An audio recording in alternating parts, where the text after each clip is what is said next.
Cool story, bro. More ponies! I need more ponies. Written by Shadow Sight. Read by no one, nobody, and others. Frickin. Terrace's breathing felt more shallow with every step he took through Dispel's facility, his arms straining slightly as he dragged the pony Agent Gnome through the underground hallways leading deeper into the earth. His grip cried out for release, aching at carrying something this heavy for so long. He wished he could use his magic to carry the agent instead, but that wasn't an option he'd risk using. His magic was dangerously low as it was, and he needed to make absolutely certain he had enough power to begin the ritual. Sure, he had taken precautions to conserve his chi by using the transformation glove to incapacitate his enemies with their own chi, as well as general illusions as well. Thanks to a simple misguiding thin spread of power, he had thrown Dispel off of his daughter's trail. He had never warped her 50 miles away, only less than 100 feet below ground, in a secret bunker he had constructed beneath his house. But still, despite his careful planning to conserve his chi, the unexpected still occurred. While he knew he'd encountered Dispel agents, he hadn't counted on facing an agent like Gnome, who wanted to stand his ground against him. Couple that with the fact Dispel was alerted to his presence, and Terrace had to use what little magic he had to bypass them. On multiple occasions, steel walls had risen in his path, ones that had been enchanted to prevent warping to the other side of it, which the warlock had to burn his way through. Not to mention, Dispel's agents and guards were becoming annoyances, ones that always ended up sprouting fur and growing hooves. However, Terrace could feel he was getting close. The deeper down the tunnel he walked, the more he could feel an enormous presence of chi around him. You're... A voice struggled to growl out. Terrace gave a sideways glance towards the stallion he was dragging behind him, not letting his own weariness show. Ah, finally, able to speak, are you? I find that surprising, given the ride we've been going on all the way down here. He let out a low chuckle. It's a shame I wasn't able to find any agents quite like you. Gnome growled under his breath. Where are they? Your comrades, Terrace presumed. They fell like flies before me. Now they resemble your likeness more than ever. The warlock chuckled. I don't suppose they have any field training against someone like myself, do they? The stallion only glared over his shoulder. Traces of magic have become scarce with our generation of agents. You can't blame them for serving as best as they have under me. Terrace only grumbled back. Just shows how mundane this world has become, so devoid of magic that makes life worth living. Silence rolled through the dim passage as the two progressed deeper and deeper. After another pesky wall rising to bar Terrace's way, the metallic walls and corridors melded with stone and earth, before only a tunnel cut out of stone remained. Terrace felt a small bit of relief that no more walls would appear now, save for the last lock between him and his target. You're after its power, Gnome growled with hostility, his limbs aching too much to move enough to fight the grip on his suit coat. Even if he could move like he did before in his new body, he could feel his chi reserve was dangerously low, with almost none at all to spare. He'd be at a disadvantage that could cost him his life. Terrace simply replied, Yes, the Arch-Terra. It's the key to my final goal for this world. Suddenly, the warlock smiled, as what appeared to be a stone wall came into sight. It was engraved with intricate designs running through its entirety, like a spider's web. Or a chi flow all-encompassing. Terrace stepped before the door, pulling Gnome just in front of him. I find it quite clever how you sealed it off so intricately by using the very force you wanted to subdue in this world. But unfortunately, any warlock worth his salt would be able to sense who holds the key to this door. Forcefully, Terrace grabbed Gnome's hoof, but despite the agent's best attempts to resist and pull back, the warlock pressed the blue hoof against the stone wall. Grinning, Terrace quipped, Just a little drop of your chi will do. The wall responded at Gnome's hoof making contact with it, the lines engraved into it glowing brightly as chi filled their grooves. The whole structure rumbled violently before crumbling to dust before them, as if it had never been there before. What lay just beyond the doorway, however, caused a grin to spread beneath his mask. The tunnel opened up a few feet ahead into a large cavern that could have housed a building itself. And in the center of the cavern stood a giant altar, a raised platform that dug into the ground with its sediment. Yet strangely, it appeared as if it were as natural as the dirt and rocks it sat atop.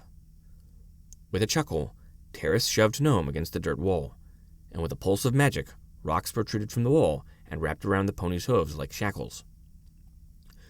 The warlock didn't bother with giving him so much as a passing glance as he strode towards the altar. "This is where we part ways, little gnome. Thanks for your usefulness, but I'm afraid yours has come to an end."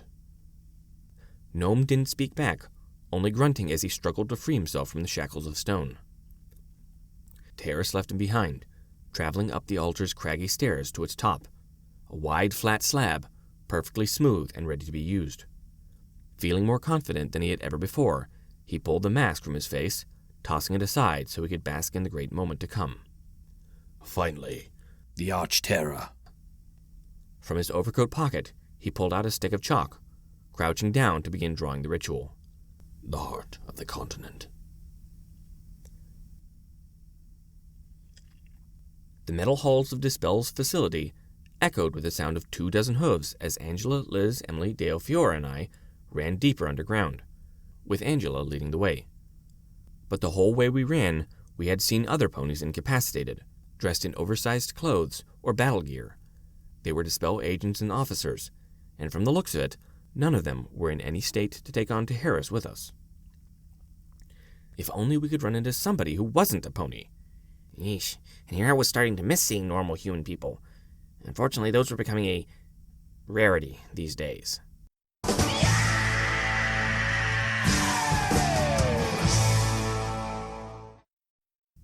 Fiora grumbled as she galloped past a white unicorn mare with a purple mane buried beneath a bulletproof vest too big for her. Is it just me? Or is it looking more and more like we're on our own the farther we go? Shouldn't we stop to help these ponies? Dale asked. Emily gave him a wry look. I'm sure they'll be fine.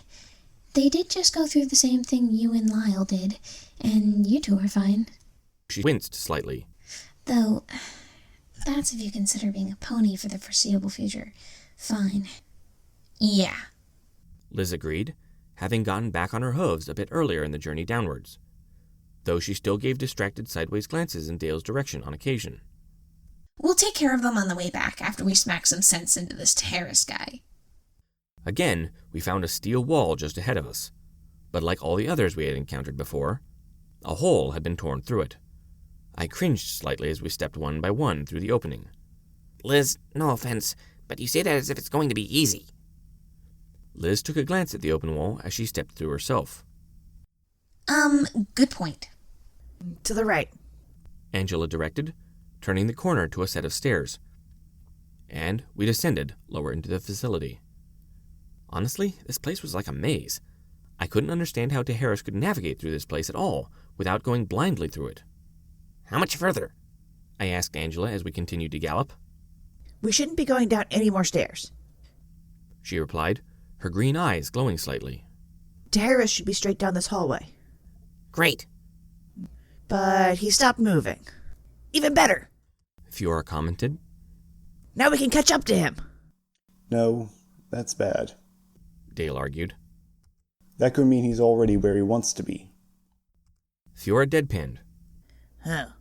That's bad. So, what's the plan then? Liz asked. Just run in, hope Terrace doesn't blow us up right away and knock his lights out?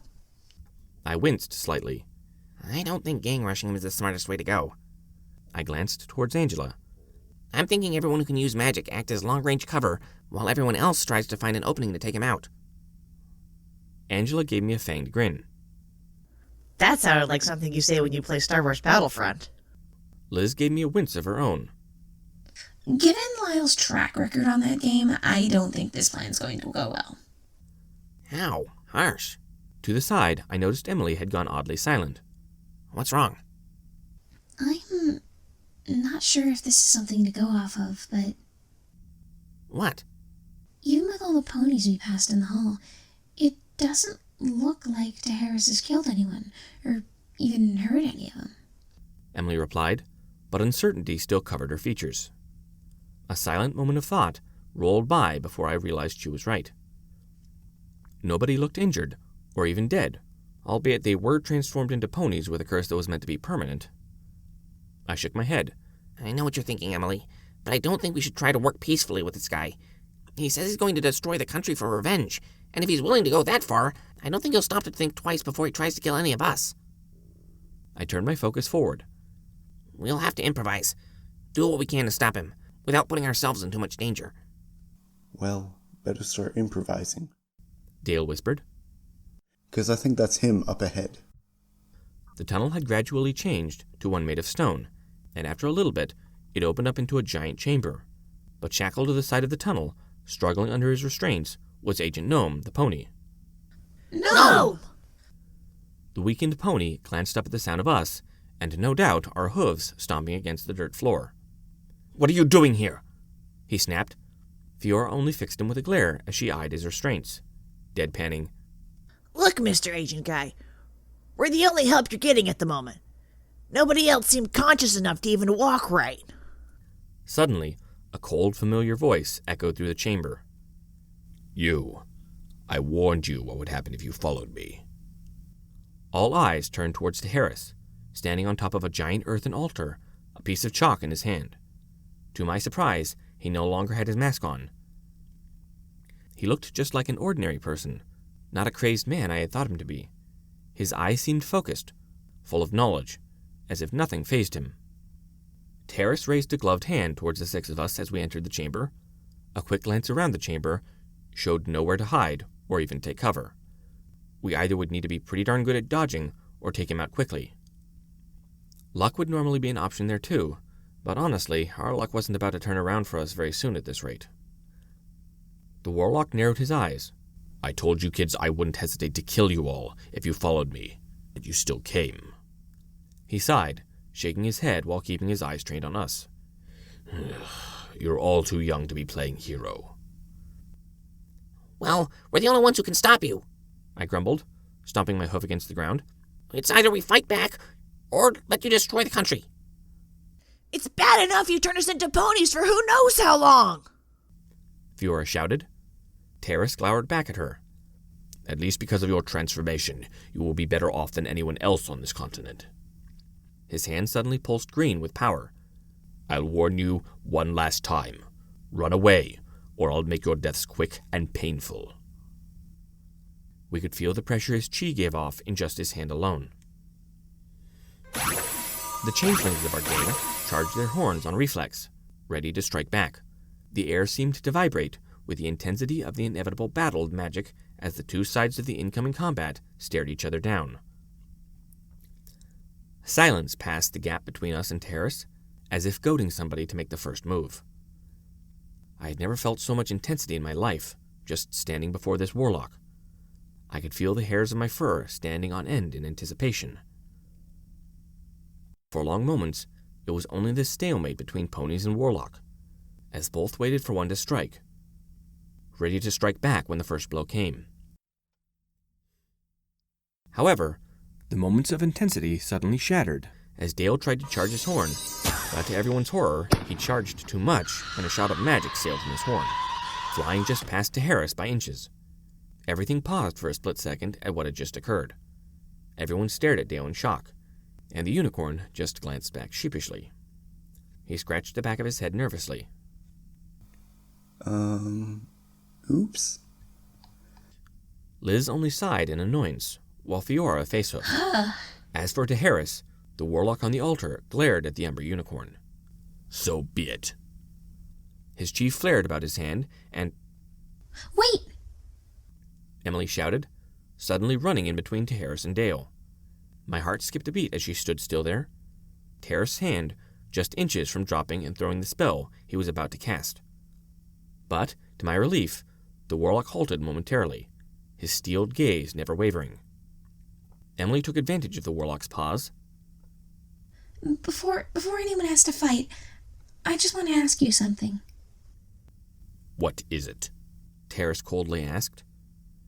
Emily looked up at him straight in the eyes, sincere as she asked, "Why are you doing this? Who are you avenging?" For a moment, Terrace glared down at Emily in silence, his hand ready to strike with magic as his mouth made a tight line across his face. But, to everyone's surprise, the warlock dropped his arm harmlessly to his side. Terrace's steely gaze pierced like knives down at the pink-maned changeling in front of him. You wish to know why I seek to change the world for the better? Why I go through this trouble for revenge? Emily nodded, not showing any signs of fear, only genuine curiosity. Very well, the warlock growled. You shall know my tale. It began several years ago. I was married once, and despite my heritage, my wife Therese thought nothing of my magic. She saw past it and came to be the love of my life. For a time, we were happy. Living a normal life we built together. We used to own an auto shop, which we built from the ground up. Parkway Auto! I gasped, remembering the rusted building Terrace had locked us in. Terrace's gaze fell on me. Yes, as you saw, that business didn't last for very long. His voice turned grim, sorrowful. But that didn't happen until I lost Therese. It was only months after we had our first daughter, McKenna. Our little girl was being watched at home, but Therese and I were caught in a car wreck. If it weren't for my magic, both of us would have surely died. Slowly, his face twisted into a snarl. But some superstitious sod saw the magic I used, and like the coward he was, he attacked to rid this world of unholy witchcraft. Terrace's eyes burned with hatred I could have only imagined before, as his voice bellowed through the chamber. That son of a bitch mistook Therese for a witch and murdered her. I had all the power I could ever need, but I didn't see that worthless bag of scum until the shard of windshield was in her throat. I couldn't do anything to save her. Not even my magic can bring back the dead. His shouting was the very definition of rage. But yet, there was no look of frenzy. His face was controlled, but menacing, like a crazed lion on a leash. Terrace huffed, hissing between his teeth. He was in prison for murder, but rumors spread like fire in those parts. Soon, Dispel came knocking on our door and forced me and my little McKenna into hiding. I lost the business Therese and I built up, for the sake of hiding any relation to magic I held with the love of my life. I despised every moment of it, and I hated everyone who made me do it. His blazing eyes glanced slightly towards Gnome shackled to the wall.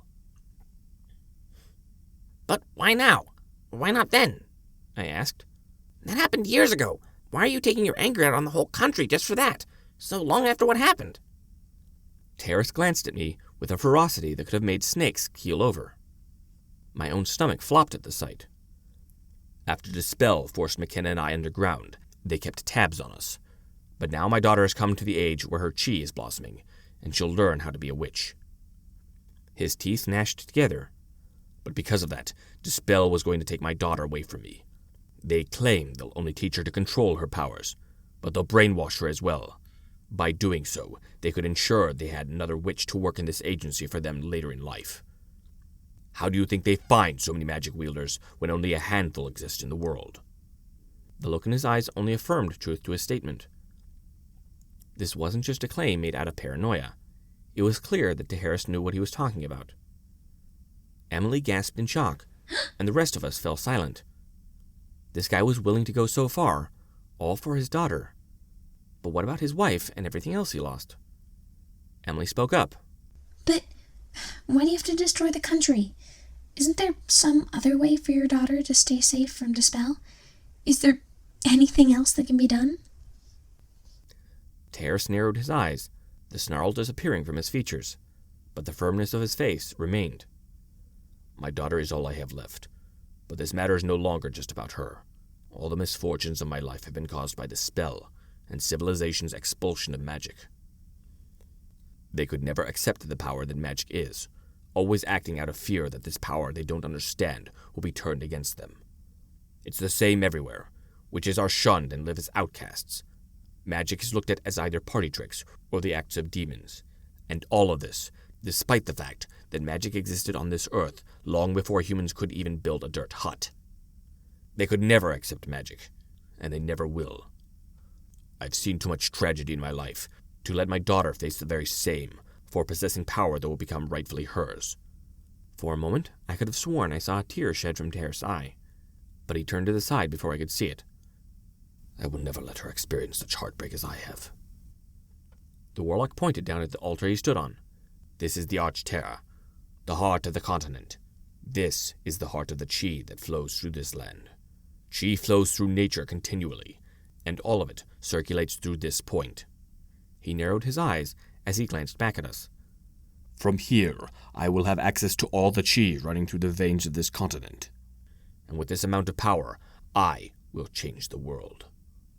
What? Angela gasped, awestruck. But how? How will I do it? Terrace answered impatiently. He pointed the chalk in his hand at the altar he stood on.